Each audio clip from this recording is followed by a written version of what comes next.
রাধে রাধে বন্ধুরা, রাধারানীর পরিবারে তোমাদের সকলকে স্বাগত।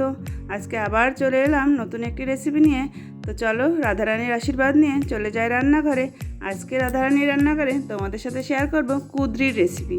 তো তোমরা এগুলোকে কি বলো, কুদ্রি বলো না তোমাদের কাছে অন্য কোনো নামে পরিচিত, সেটা তোমরা আমাকে কমেন্টে জানিও যে তোমরা এগুলোকে কি বলো।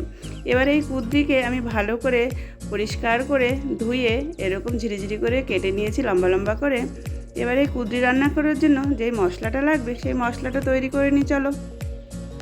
প্রথমে মিক্সার বাটি নিয়ে নিলাম, বাটির মধ্যে আমি দিয়ে দিলাম 2 কাঁচা লঙ্কা, আর দিয়ে দিলাম একটুখানি আদা কুচি। এইবারে আমি দিয়ে দেব 2 চামচ নারকেল কোড়া, আর দিয়ে দেব 1 চামচ সাদা তিল, আমি শুকনো কলায় ভেজে নিয়েছিলাম সেইটা। এখন দিয়ে দেব 1/2 চামচ সাদা সর্ষে।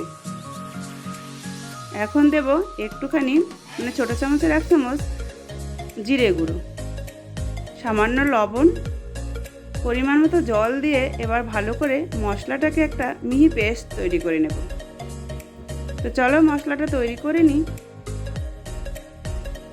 এই দেখো মশলাটা আমার রেডি। এখন রেসিপিটি শুরু করে দিই। প্রথমে কড়া বসিয়ে দিলাম, কড়া গরম হয়ে গেলে দিয়ে দিলাম সরষের তেল। তেল গরম হয়ে গেলে একটা তেজপাতা ফোড়ন দিলাম, আর দিয়ে দিলাম একটুখানি কালো জিরে ফোড়ন, আর একটা কাঁচা লঙ্কা ফোড়ন। এইবারে ফোড়নটা ভাজা হয়ে গেলে দিয়ে দিলাম কেটে রাখা কুদ্রি। এবার কুদ্রিগুলো দিয়ে একটু নেড়ে চেড়ে ভালো করে দিয়ে দেব পরিমাণ মতো লবণ আর 1 চামচ হলুদ গুঁড়ো দিয়ে ভালো করে নেড়ে 5 মিনিটের জন্য আমি ঢাকা চাপা দিয়ে এটাকে ভাজবো। এই কুদ্রিগুলোকে ঢাকা চাপা দিয়ে ভাজবো, বারবার করে ঢাকনা তুলে একটু নেড়ে দেব, আবার ঢেকে দেবো। এইভাবে আমি কুদ্রিগুলো ভাজাও হয়ে যাবে, সিদ্ধও হয়ে যাবে। দেখো আমি আবার একটু ঢেকে দেব। এই দেখো কুদ্রিগুলো কিন্তু আমার প্রায় সিদ্ধ হয়ে গেছে, আর একটু লাল লাল করে ভাজলেই কিন্তু আমার হয়ে যাবে।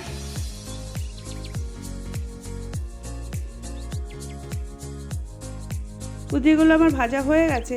এইবার বেটে রাখা মশলাটা আমি দিয়ে দেব। মশলা দিয়ে ভালো করে কষিয়ে নেব। এইভাবে তোমরা এই কুদ্রি রেসিপিটি রান্না করো, একদিন ট্রাই করো, গরম ভাতে কিন্তু দারুণ লাগে, জাস্ট ফাটাফাটি। তোমরা একবার ট্রাই করে আমাকে কমেন্টে জানিও যে তোমাদের কেমন হয়েছিল। এখন দেখো পরিমাণ মতন আমি চিনি দিয়ে দিলাম, আর দিয়ে দিলাম গরম মশলা। এইবারে আমি ভালো করে একটু নেড়ে একদম শুকনো শুকনো করে নেব, তারপরে আমি গ্যাস অফ করে দেব। কুদ্রি রেসিপি কিন্তু আমার পুরোপুরি হয়ে গেল। এই দেখো এইভাবে আমি নারকেল কোড়া আর একটা কাঁচা লঙ্কা দিয়ে তোমাদের সামনে পরিবেশন করলাম। এই রেসিপিটি তোমাদের কেমন লাগলো আমাকে কমেন্টে তোমরা জানিও। এই রেসিপিটি যদি তোমাদের ভালো লাগে লাইক শেয়ার কমেন্ট করো, আর এরকম নিত্য নতুন রেসিপি পাওয়ার জন্য আমার চ্যানেলটি সাবস্ক্রাইব করে রাখার অনুরোধ রইল। আজ তাহলে আসি বন্ধুরা, দেখা হবে নতুন একটি রেসিপি নিয়ে। রাধে রাধে।